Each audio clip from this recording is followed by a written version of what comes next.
नमस्कार, आप देख रहे हैं रियल एक्सप्रेस। देश दुनिया की बड़ी खबरों में आपका स्वागत है। मैं हूं आपके साथ खुशी। आज के मुख्य समाचारों में बात करेंगे, लेकिन मुख्य समाचार की ओर बढ़ने से पहले एक नजर सुर्खियों पर। दुनिया के इन 10 देशों का है सबसे अधिक रक्षा बजट। रिपोर्ट में पहले नंबर पर अमेरिका। जानिए कहां खड़ा है भारत। भारत को असहज करने से बाज नहीं आ रहे ट्रंप। पारस्परिक कर लगाने की धमकी फिर दोहराई। दोनों राष्ट्रवादी हैं और एक दूसरे का सम्मान करते हैं। पीएम मोदी ट्रंप की दोस्ती पर क्या बोले जयशंकर। महाकुंभ में वीकेंड पर श्रद्धालुओं का सैलाब। 25 किलोमीटर लंबा जाम। रेंग रही गाड़ियां। जहां अज्ञानता आनंद है, वहां बुद्धिमान होना मूर्खता। राहुल गांधी से मुलाकात के बाद शशि थरूर की नई पोस्ट। तो ये थी आज की सुर्खियां। आप चलते हैं बड़ी खबरों की ओर। 2025 में विश्व रक्षा बजट आसमान छू रहा है, क्योंकि टॉप राष्ट्र सैन्य खर्च बढ़ा रहे हैं।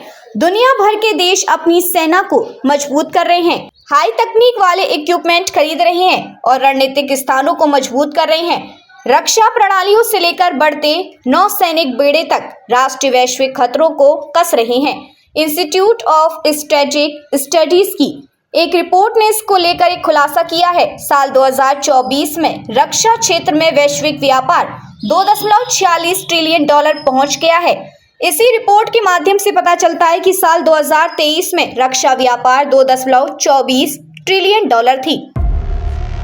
अमेरिका के राष्ट्रपति डोनाल्ड ट्रंप वैसे तो खुद को भारत और पीएम नरेंद्र मोदी का शुभचिंतक करार देते हैं, लेकिन दोबारा सत्ता में आने के बाद वे जिस तरह के बयान दे रहे हैं, वह भारत सरकार को लगातार असहज करने वाला है। शुक्रवार को उन्होंने एक तरफ जहां अमेरिकी एजेंसी यूएसएड की तरफ से भारत में की जाने वाली फंडिंग को लेकर हाल के दिनों में चौथी बार बयान दिया, तो दूसरी तरफ भारत और चीन को अमेरिका की तरफ से पारस्परिक कर लगाने के नए सिरे से धमकी दी। यही नहीं, व्हाइट हाउस ने एक फैक्ट शीट जारी की है। उसमें भी भारत को उन देशों की सूची में रखा गया है जो अमेरिका आयात पर बहुत ज्यादा सीमा शुल्क लगाते हैं। विदेश मंत्री एस जयशंकर ने पीएम मोदी और अमेरिकी राष्ट्रपति डोनाल्ड ट्रंप के बीच मजबूत तालमेल की प्रशंसा करते हुए कहा, दोनों राष्ट्रवादी और एक दूसरे का सम्मान करते हैं। जयशंकर दिल्ली विश्वविद्यालय के साहित्य महोत्सव को संबोधित कर रहे थे। प्रधानमंत्री मोदी के हालिया अमेरिकी दौरे की चर्चा करते हुए जयशंकर ने कहा कि मोदी के ट्रंप के साथ द्विपक्षीय मुलाकात बहुत अच्छी रही। ट्रंप स्वीकार करते हैं कि मोदी भारत के लिए है, वहीं मोदी भी मानते हैं कि ट्रंप अमेरिका के लिए है। दोनों के बीच अच्छी केमिस्ट्री रही। दिव्य और भव्य महाकुंभ में शनिवार को अनुमान से अधिक श्रद्धालुओं की भीड़ उमड़ी। सुबह से लेकर शाम तक बड़ी संख्या में स्नानार्थियों को आगमन होता रहा है। इससे मेला क्षेत्र के बाहर चौतरफा कई घंटे तक जाम लगा रहा है। आज तक मेला खत्म होने से पहले का आखिरी वीकेंड है।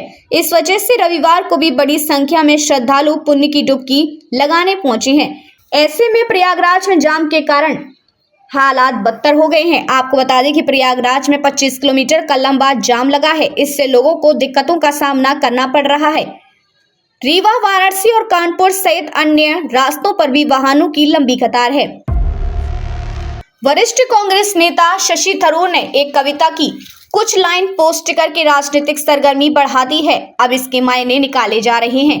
बताया जा रहा है कि शशि थरूर कांग्रेस नेतृत्व से नाखुश हैं। वहीं केरल कांग्रेस थरूर के एक लेख से नाराज हैं। इस लेख में शशि थरूर ने केरल की पिनाराई विजयन सरकार की स्टार्टअप नीति की प्रशंसा की थी।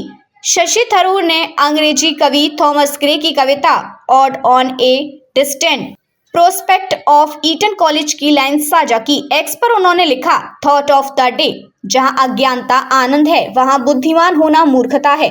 थरूर की यह प्रतिक्रिया लोकसभा में विपक्ष के नेता राहुल गांधी से मुलाकात के बाद आई है। इसके बाद से ही राजनीतिक गलियारों में कयासबाजी शुरू है। कैसे लगे समाचार कमेंट करके जरूर बताएं। वीडियो पसंद आई हो तो लाइक कीजिए। देश और दुनिया की बड़ी खबरों के साथ अपडेट रहने के लिए चैनल को सब्सक्राइब करें। खबरों में अब तक के लिए बस इतना ही। फिर होगी आपसे मुलाकात ऐसी ही दिन भर की बड़ी खबरों के साथ। तब तक के लिए नमस्कार और देखते रहिए रियल एक्सप्रेस।